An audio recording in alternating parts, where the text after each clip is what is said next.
오늘도 예배 드리시는 여러분 모두에게 우리 하나님의 놀라우신 사랑과 은혜와 평강이 가득 임하기를 주의 이름으로 축복합니다. 한 주간 동안 편안하게 지내셨습니까, 여러분? 계속되는 그 코로나와 팬데믹으로 말미암아 우리의 삶이 참 많이 바뀌어 있고 또 많이 제약되어 있지만 한 가지 이번 주일을 지나면서 이 코로나 상황이 또 좋은 점도 있구나라는 걸 생각해 보게 됩니다.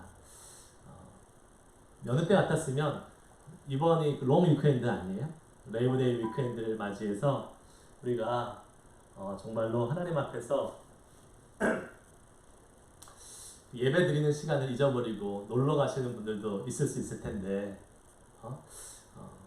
코로나로 인해서 다들 어디 가지 못하고 집에 있기 때문에 온전히 또 예배에 집중할 수 있는 그러한 시간들을 갖고 있는 것, 그것도 또 감사한 일이라고 생각을 하게 됩니다. 날씨가 조금 더워서 예배 집에 있으실 때 많이 더움을 느끼시는 분들도 계실 수 있겠지만 그래도 우리가 이렇게 예배할 수 있음을 감사하게 여기시면서 하나님의 말씀에 집중하고 또 오늘 예배에 은혜 받기를 소망하면서 나아갈 수 있는 우리 모두가 될 수 있기를 주의 이름으로 축복합니다. 예레미야 말씀으로 다시 돌아왔습니다. 기억나십니까, 여러분? 우리가 예레미야를 작년에 큐티 본문으로 한 달 정도 한 적이 있습니다. 많은 분들이 이야기하시기를 예레미야가 너무 어려워요, 힘들어요 라고 이야기했었던 것을 기억을 합니다.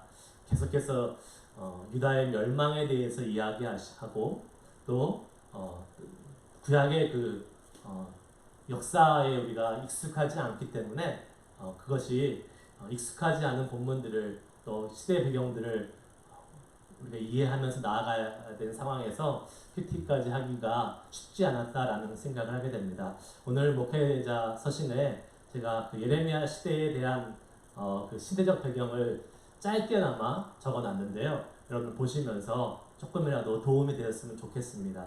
예레미야서를 이해하고 큐티하는데 그 상황들을 좀 생각하고 또 정리하는데 도움이 됐으면 좋겠고요. 그렇게 역사적인 배경을 좀 알고 함께 예배할 큐티할 때에 우리가 큐티가 조금 더 깊어지고 하나님의 말씀을 제대로 이해하는데 도움이 되리라고 믿습니다.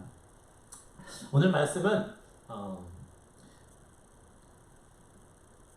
말씀의 제목은 돌이킬 기회가 주어졌을 때라는 말씀의 제목입니다. 돌이킬 기회가 주어졌을 때.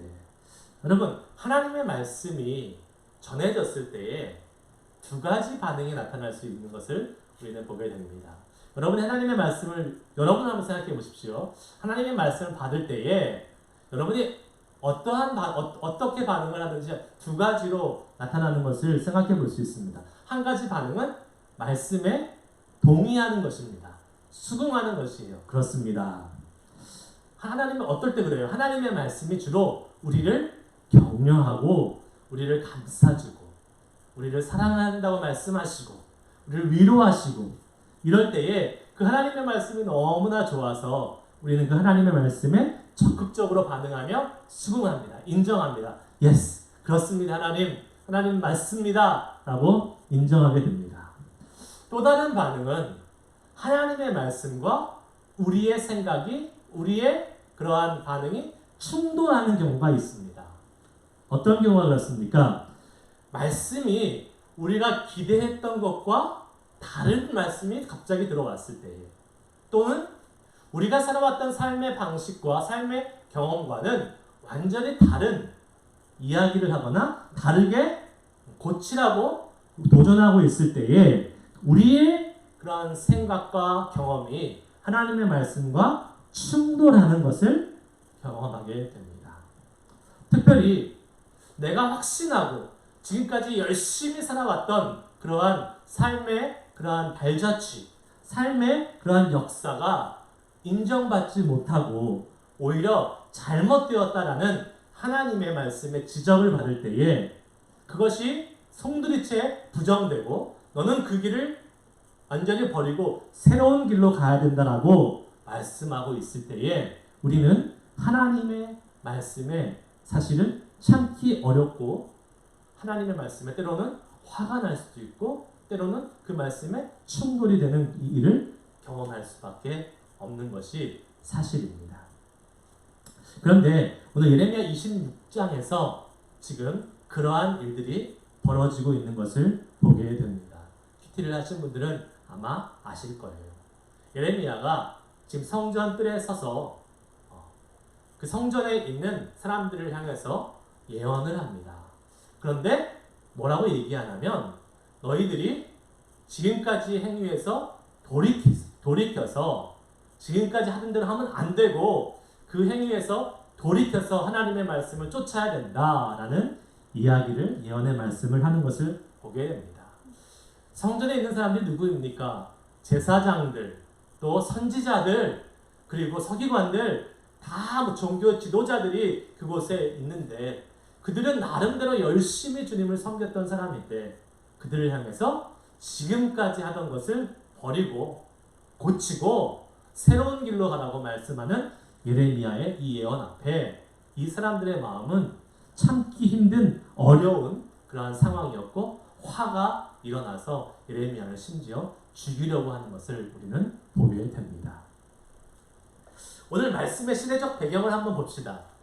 오늘 말씀은 남유대의 마지막 시기에 해당을 하게 됩니다. 말씀에 등장하는 1절 말씀을 보면요. 유다왕 요시아의 아들 여호야김이 다스리기 시작한 때에 여호와께로부터 이 말씀이 임하여 이르시되 라는 말씀으로 시작하고 있습니다. 지금 왕이 누구예요?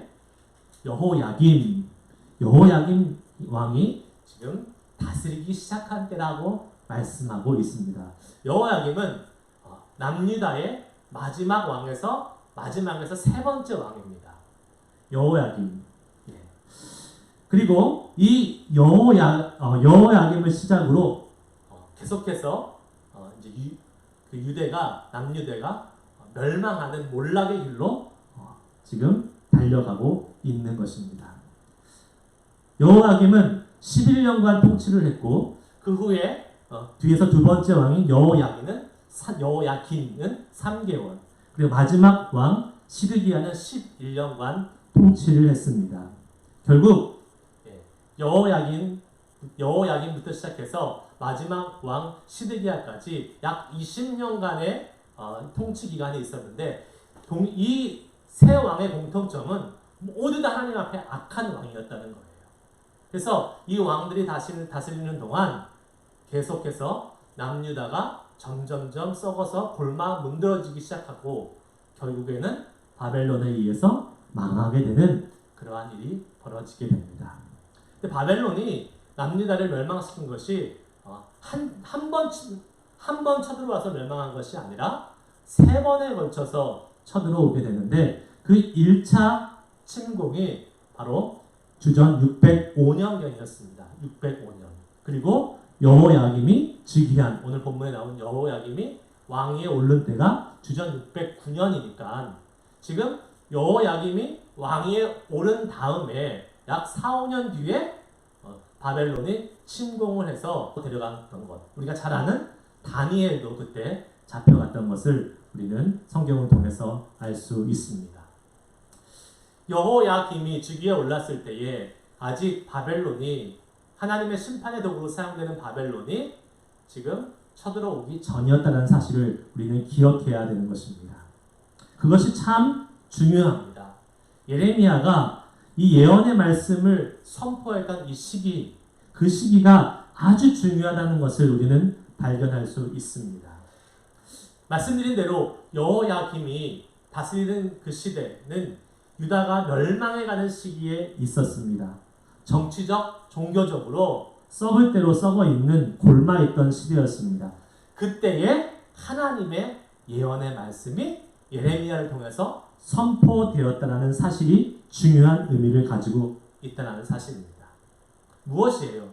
아직 하나님이 바벨론을 들어서 심판하시기 전에 하나님은 유대에게 기회를 주셨다는 사실입니다. 남유다에게 돌이킬 수 있는 하나님의 그 심판을 면할 수 있는 기회를 주셨다는 것이에요.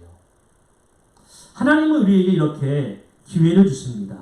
소망이 없는 멸망해가는 남유다였지만 하나님께 회개하고 돌아오면 다시 하나님이 소생의 기회, 회복의 기회, 그 재앙으로부터 피할 수 있는 기회를 허락해 주신다고 약속하고 계십니다. 아무리 절망적이고 아무리 소망이 없는 망해가는 나라의 상태라 할지라도 우리 하나님께는 불가능이 없기 때문에 하나님께서는 그 유다에게 말씀에 순종해서 돌이키기만 하면 너희를 회복시키겠다라고 말씀해 주시고 계시는 것입니다. 그러나 유다는 그렇게 하지 못했습니다. 자신의 죄악을 깨닫고 회개하기보다는 자신이 원하는 길을 고집하다가 바벨론에 침공을 받게 되고 결국은 20여 년간에 걸쳐서 3번의 공격을 받고 주전 586년에 결국은 멸망하게 되는 것을 보게 됩니다. 여러분, 우리 여기서 우리의 모습을 볼 수 있어야 합니다. 때로는 하나님께서 잘못된 길을 가고 있는 멸망의 길로, 재앙의 길로, 심판의 길로 가고 있는 우리를 보고 우리를 사랑하셔서 징계의 회초리를 드실 때가 있습니다. 그런데 하나님이 무조건 다짜고짜 그 징계의 회초리를 드시고 때리는 것이 아니라는 사실입니다. 하나님은 돌이킬 수 있는 기회를 우리들에게 언제나 허락해 주신다는 사실입니다. 그냥 한 번 잘못했다고 해서 무조건 회초리를 들고 가서 회초리를 때리는 그러한 하나님이 아니시라는 사실이에요. 자녀가 있는 여러분들, 부모님들은 아마 잘 아실 겁니다. 자녀들에게 때로는 사랑의 매를 들 때가 있습니다. 여러분, 부모가 자녀에게 사랑의 매를 들 때 자녀들이 한 번 잘못했다고 해서 막 달려가서 기다렸다는 듯이 회초리를 들고 막 때리는 부모가 있을까요? 없습니다. 그렇게 하는 부모는 세상에 없습니다. 대부분 다 이렇게 얘기합니다. 너 그렇게 한 번만 더 하면 혼난다. 그리고 나서 다시 한 번 그랬을 때 또 그러네. 한 번만 더 그러면 혼난다. 라고 이렇게 경고를 하지요. 그렇게 경고를 하다가 정말 안 되겠다 싶을 때에 회초리를 들고 그 자녀를 사랑의 매를 들고 훈계하는 것을 보게 됩니다. 그런데 참 재밌죠? 자녀들은 어떻습니까? 길을 쓰고 하지 말라고 아무리 경고를 해도 그 잘못된 행동을 고치지 않고 반복하는 것을 보게 됩니다. 여러분, 하나님이 이 부모의 마음과 같은 마음이라고 생각이 됩니다. 우리를 사랑하셔서 우리가 잘못된 길로 갈 때에 그것을 돌이키게 하기 위해서 우리에게 징계의 회초리를 드시지만 늘 우리에게 먼저 경고해 주십니다. 너 그렇게 하면 안 돼. 그렇게 하면 회초리 맞을 거야. 맴매 맞을 거야. 라고 하나님이 말씀하시지만 매를 들기 전에 하나님은 우리에게 원하시는 것이 우리가 매 맞고 정신 차리는 것보다 매 맞지 않고 하나님의 경고의 메시지에 반응하고 회개하고 돌아가기를 원하신다는 사실입니다. 그 주님의 경고의 메시지를 듣고 거기에 올바르게 반응할 수 있는 우리들이 될 수 있기를 주님의 이름으로 간절히 소망하며 축복합니다. 예레미야가 오늘 본문에서 예언하고 있는 장소가 어디라 그랬어요? 성전뜰이라 그랬습니다. 성전뜰. 성전뜰에서 예언의 말씀을 전한 이유는 바로 예레미야가 오늘 성전에 대해서도 같이 예언하고 있기 때문에 그래요. 6절 말씀을 한번 보시겠습니다. 여러분 성경을 피고 계신 분들은 6절 말씀을 같이 한번 읽을게요. 시작. 내가 이 성전을 실로와 같이 되게 하고 이 성을 세계 모든 민족의 저주거리가 되게 하리라 하셨느니라. 아멘. 예루살렘 성전, 유다 백성들에게 있어서 이 예루살렘 성전은 정말로 그들의 자존심과도 같은 것이었습니다. 영원히 무너지지 않는, 다윗 솔로몬 때로부터 시작해서 세워진 이 예루살렘 성전은 하나님의 임재가 있고 하나님의 명령에 따라서 세워진 것이기 때문에 그 어떠한 것도 untouchable, 건드릴 수도 없고 어떠한 적들이 공격해도 결코 무너질 수 없는 전지전능한 하나님이 계시는 곳이기 때문에 그 성전에 대한 자부심이 있었어요.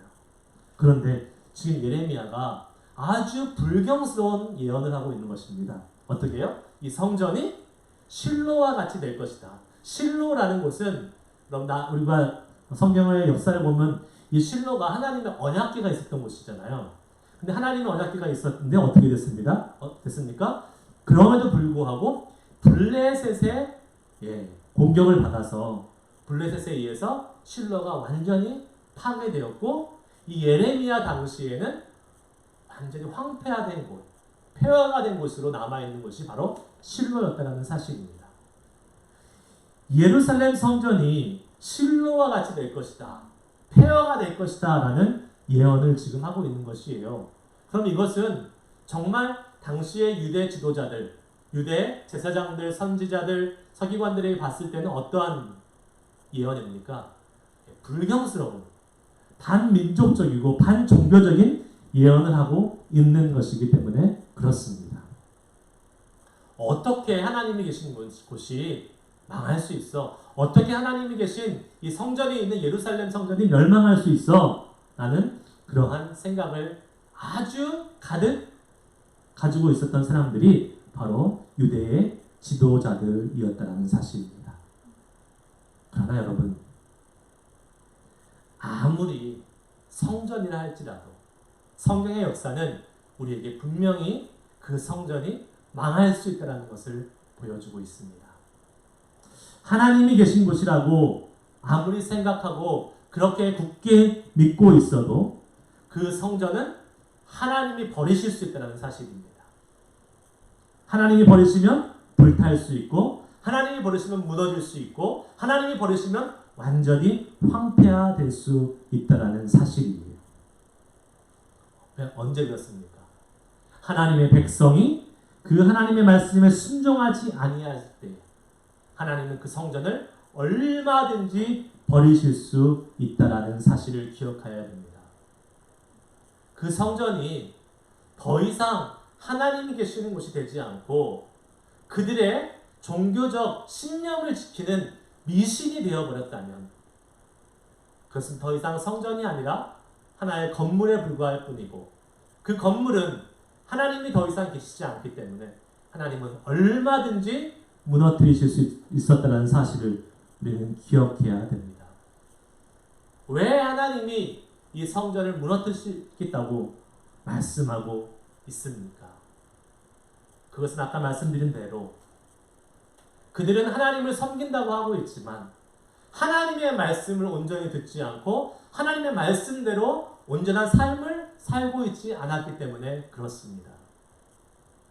성전만 덩그러니 있고 그곳에서 하나님을 위해서 제사를 지낸다고는 하고 있지만, 율법에 따라서 제사는 지내고 있지만 그것이 하나님을 제사하는 곳으로서만 역할을 하고 있지, 그들의 삶에 있어서, 유대 사람들의 삶에 있어서의 제사는 전혀 하나님을 섬기지 못하고 있는 이 삶의 이중성, 종교적 이중성을, 신앙의 이중성을 갖고 있었기 때문에 하나님은 이럴 바에는 차라리 성전을 무너뜨리는 것이 낫다라고 생각하시고, 성전을 무너뜨리고 성전을 불태워버림으로 인해서 너희들이 정신을 차리고 다시 주님 앞으로 돌아오기를 원하신다는 하나님의 그 마음을 우리는 이 오늘 예레미야의 예언을 통해서 같이 함께 깨달아야 될 필요가 있을 줄 믿습니다.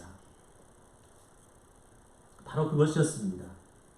중요한 것은 유대 백성들의 삶이 문제였습니다. 성전에서 비록 제사는 지내지만 그들의 삶은 철저히 신앙인과의 모습으로서는 상관없는 불의를 행하고 하나님의 공의를 행하는 대신에 그곳에서 온갖 거짓과 온갖 속임수가 난무하고 고아와 과부들, 객들을 돌보지 아니하고 그들이 굶주림 속으로 내모는 그러한 현실을 살고 있었던 것이 바로 그들의 삶의 모습이었다는 것입니다.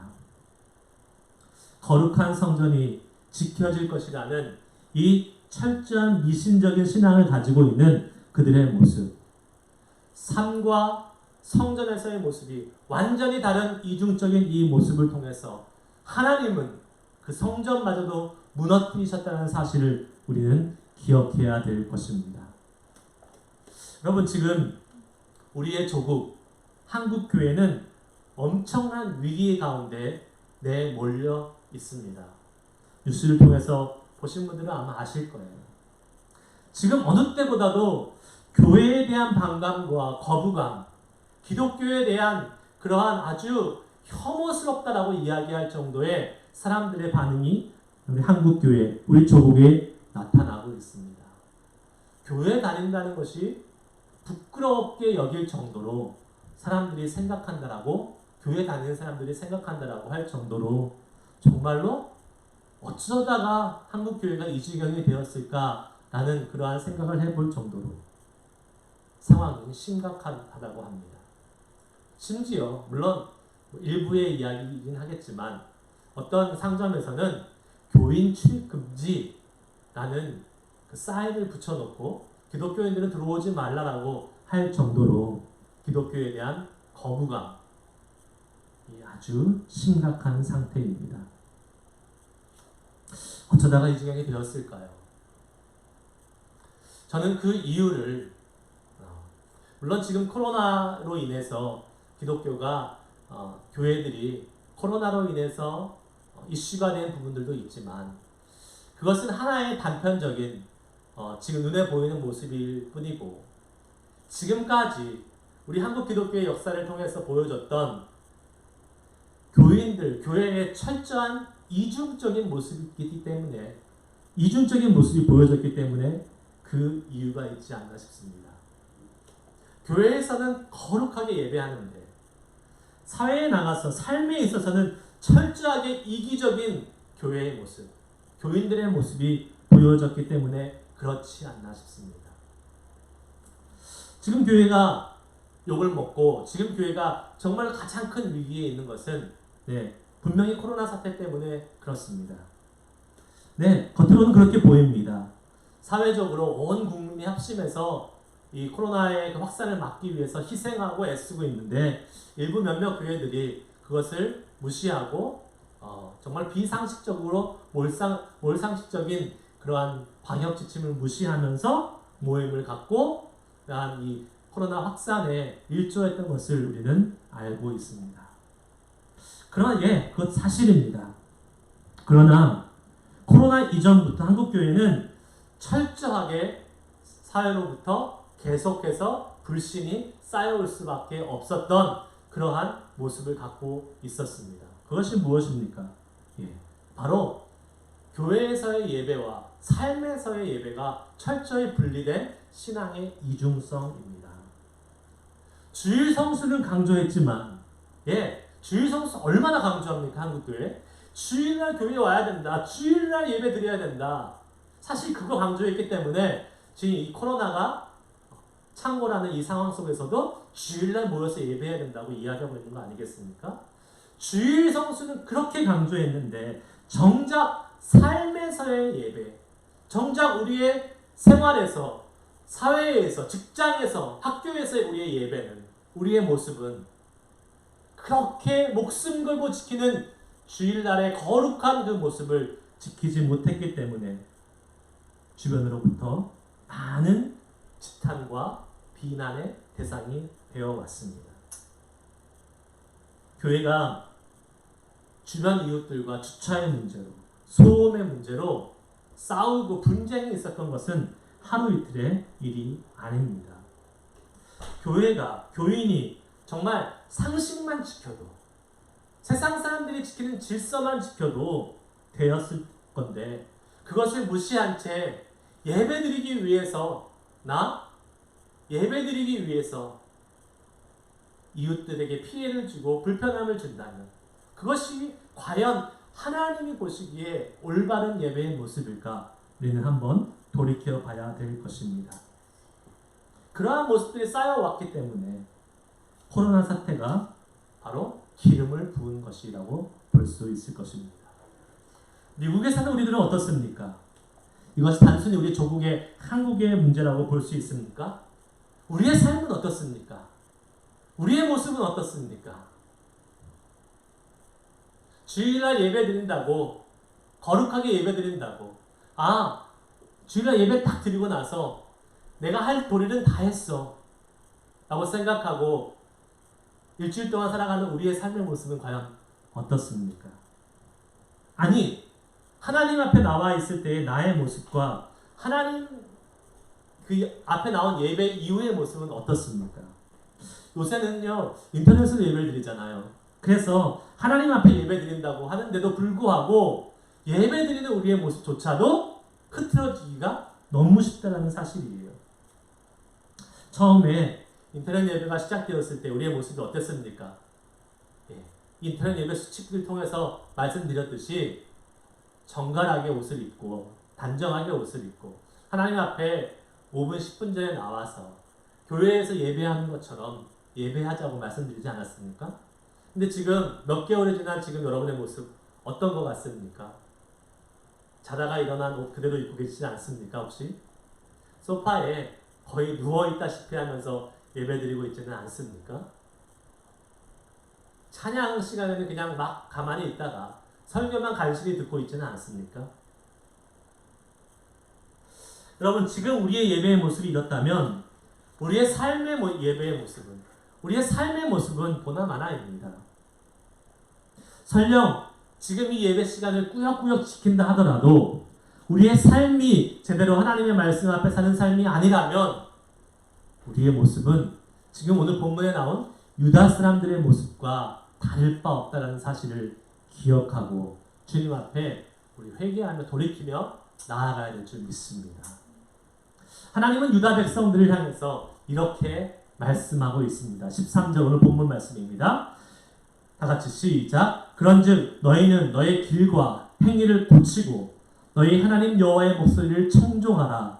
그리하면 여호와께서 너희에게 선언하신 재앙에 대하여 뜻을 돌이키시리라. 아멘. 자, 하나님이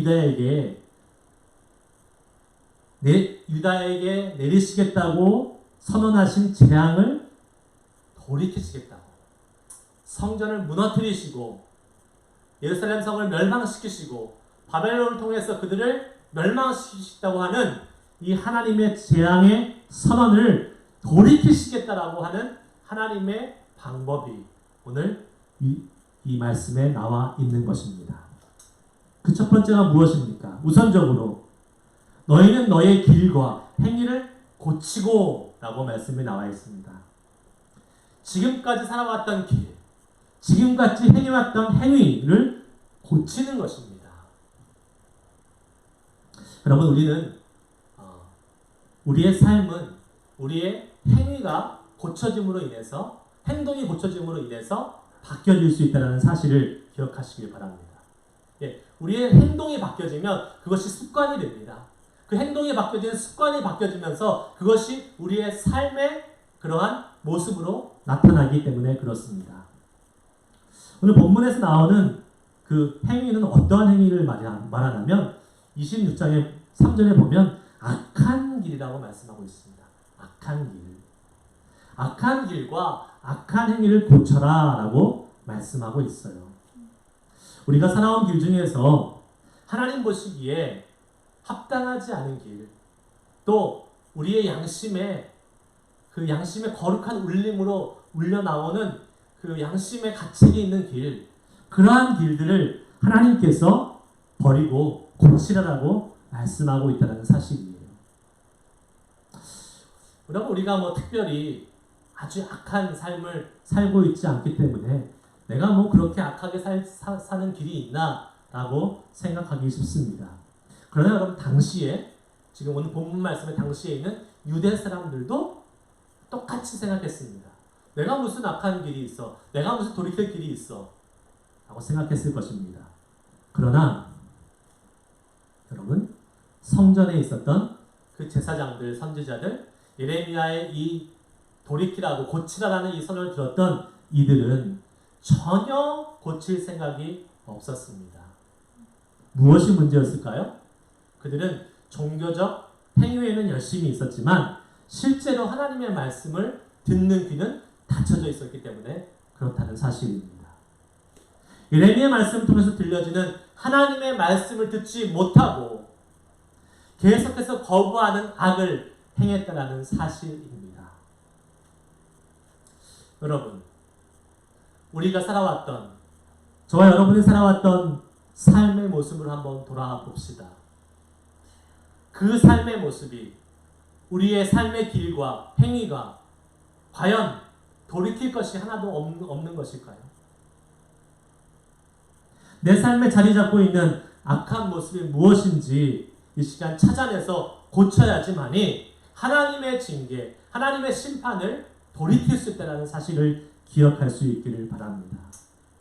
지금 인터넷으로 예배를 드리면서 시간이 지나면서 점점 경건하지 못한 나의 예배자의 모습, 흔들리고 있는 나의 경건을 빨리 고쳐서 돌이켜야 될 줄 믿습니다.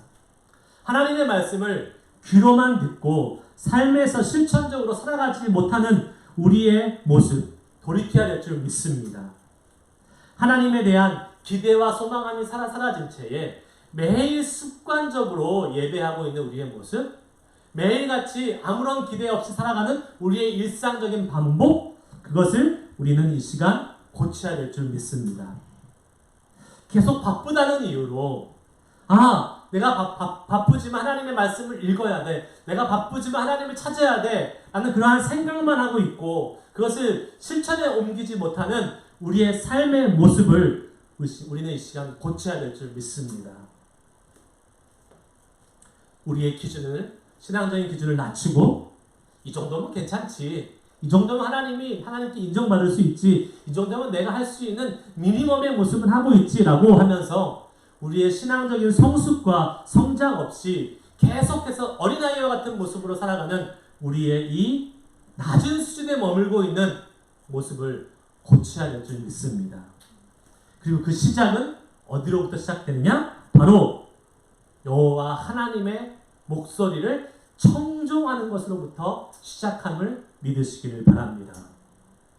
그러므로 하나님이 선언하신 재앙을 돌이키는 방법은 하나님이 우리에게 하시는 말씀을 들을 수 있는 귀를 열고 그 하나님이 하시는 말씀에 순종하는 사람이 되는 것이라는 사실을 믿으시기를 바랍니다. 청종이라는 것은 듣고 순종하는 것이에요. 듣고 순종하는 것. 맹목적으로 그냥 살아가는 그러한 삶이 아니라 열심을 내서 그냥 하나님의 일을 한다고 그냥 일하는 것이 아니라 하나님의 말씀을 듣고 하나님이 원하시는 것이 무엇일까, 하나님이 내 삶에 지금 원하시는 것이 무엇일까 기대하고 나아가는 것, 그것이 바로 순종, 청종인 것입니다. 우리는 마르다와 마리아의 이야기를 신약 성경을 통해서 알고 있습니다.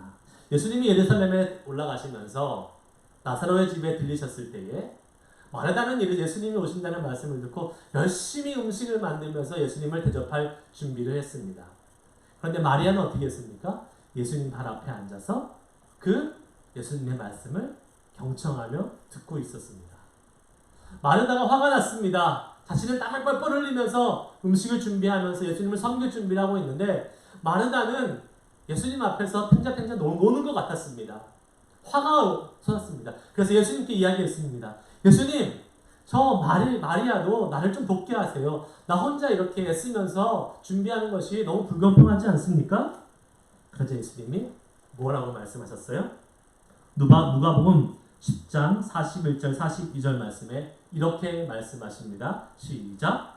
주께서 대답하여 이르시되 마르다야 마르다야 내가 많은 일로 염려하고 근심하나 몇 가지만 하든지 혹은 한 가지만이라도 족하니라. 마리아는 이 좋은 편을 택하였으니 빼앗기지 아니하리라 하시리라. 아멘.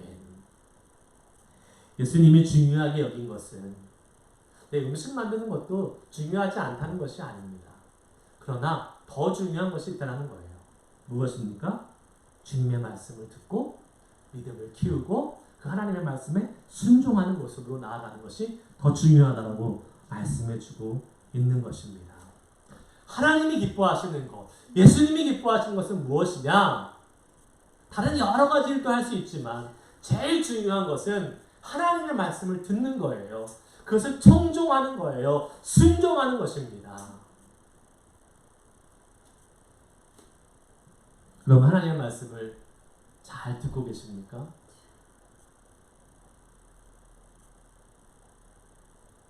어떻게 듣고 계십니까? 하나님의 말씀을 들을 수 있는 방법은 확실한 한 가지 방법이 있습니다. 하나님이 우리에게 주신 성경의 말씀을 매일같이 읽고 묵상하는 것입니다. 그것 없이 다른 방법은 중요하지 않습니다. 계시의 말씀 받는 거요? 위험합니다. 받을 수 있어요. 그러나 하나님의 말씀을 읽지 않고 그 하나님의 말씀과 친밀하지 않은 상태에서 계시의 말씀을 받는다? 위험합니다. 우리가 이 시간 한번 우리의 삶을 돌이켜 봅시다. 그리고 결단합시다. 하나님의 말씀을 듣고 하나님의 말씀을 청종하는 삶이 없으면 우리의 삶은 언젠가는 하나님의 회초리를 맞을 수밖에 없는 재앙의 길로 갈 수밖에 없다는 사실이에요. 그 길을 돌이킬 수 있는 방법이 하나님의 말씀을 읽는 것이라면 여러분, 우리는 목숨 걸고 주의 말씀을 대하고 접하고 하나님의 말씀을 읽고 묵상하며 나아가는 삶을 살아야 될 줄 믿습니다. 그러나 여러분, 하나님의 말씀을 읽는 것은 단순히 하나님의 재앙을 피하는 길뿐만 아니라 하나님과 교제가 풍성해져서 그 하나님의 사랑을 누리고 그 하나님의 그 놀라운 은혜를 경험할 수 있는 길임을 믿으시길 바랍니다. 그러한 은혜가 우리의 삶 가운데 펼쳐지는 한 주. 그래서 우리가 하나님의 재앙의 길로 가는 것이 아니라 하나님의 사랑과 그 하나님의 은혜와 그 풍성한 교제가 있는 그러한 축복의 길로 나아갈 수 있는 우리의 삶 될 수 있기를 주의 이름으로